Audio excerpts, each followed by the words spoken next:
There's something many men don't realize until it's too late. It's that moment when the light bulb clicks on and suddenly everything becomes clear. You're over 50, you've been through relationships, maybe even a divorce, and then one day you wake up and realize something crucial. The entire way you view dating, commitment, and relationships has changed. And it's not just a passing phase, it's permanent. Let's rewind a little.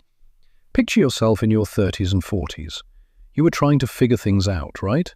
You worked hard, established yourself, built your career, and thought you were becoming the man women wanted. And what did they want? Excitement, adventure, charisma, potential. Stability? Stability was boring. Safety? Boring. So, what did you do? You tried dating younger women, but you were met with rejection. You're too old, they said. You're in a different life stage, they said. And that was it.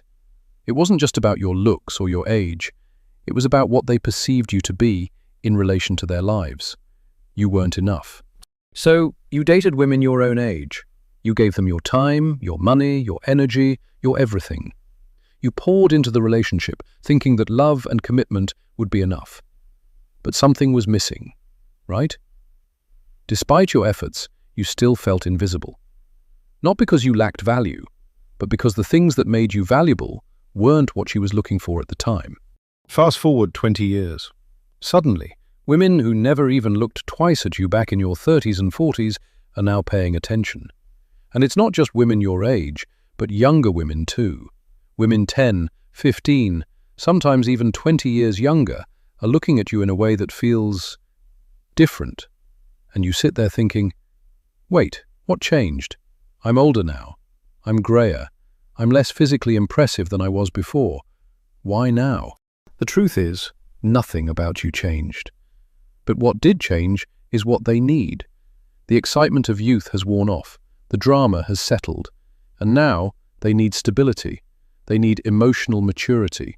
They need someone who is solid, who has their life together, who can provide, not just financially, but emotionally. Your reliability, your wisdom, and your security are what now make you attractive. Suddenly, the things that once made you invisible, your career, your financial security, your wisdom, your experience, are the very things that make you valuable. But here's the brutal truth. Being wanted because you're finally useful doesn't feel like being wanted at all. It feels like being settled for. You went from not good enough to good enough for now. And that realization, that the same woman who once rejected you because you weren't exciting enough is now willing to settle for you because of your stability, can hit hard. It creates a crack in the foundation of how you view relationships, how you view yourself. This is when the questions begin to surface. What did I actually get from giving everything? Because relationships, when you really break them down, are investments. They are at their core an exchange. You invest time, energy, money, and emotional labor. And when you invest, you expect a return. But let's do the math that most men don't do until it's too late. Imagine you work 40 hours a week, every week, for 30 years, making $60,000 per year. That's $1.8 million in gross income over those years. How much of that went into building her life? Let's be conservative. Let's say 70%. That's $1.26 million of your earnings that funded her lifestyle. Now, let's look at what she contributed. Maybe $200,000, maybe less. So, the ratio is 6 to 1. For every dollar you invested, she gave back a fraction of that. And that's just the financial side. Then there's emotional labor, absorbing stress, managing moods, calming conflicts, supporting her emotionally. It might start as small daily tasks, but add it up over the years. 10 minutes a day becomes 1,825 hours over 30 years. How much did you get in return? Maybe 10%. That's 182 hours. In major decisions, 80% of the big life choices were made to accommodate her preferences. And yet, most men continue to invest. Why? Because they're told that's what love requires. But let's be real here. You subsidize her life, and your own disappears. I know a man named Robert, 57 years old, who was married for 32 years. He came to me 6 months after his divorce and showed me a list. On the left, he had 43 items detailing everything he brought into the relationship: his income, emotional support, household management, raising the kids, maintaining social ties, and conflict resolution. On the right, his wife had just 3 things listed: meals, decorating, and organizing social events. Everything else? His responsibility. Looking at that list, it hit him like a ton of bricks. He had been in a one-person partnership for over 3 decades. And that's the moment the clarity started to form. He wasn't getting back what he'd been putting in. Now, let's talk about biology for a second. When men are younger, they have more energy, more testosterone. They tolerate imbalance. They chase. They work to build something. But by 50 or 60, testosterone drops by 30 to 40%. And with that drop comes a shift in perspective. What once felt manageable now feels unbearable. You no longer have the patience to deal with a one-sided relationship. Chronic stress increases. Your health starts to decline. Your body and mind are sending clear signals. Get out. And as you get older, your prefrontal cortex, the part of your brain that controls decision-making and emotional regulation, matures. You become better at recognizing patterns and predicting outcomes.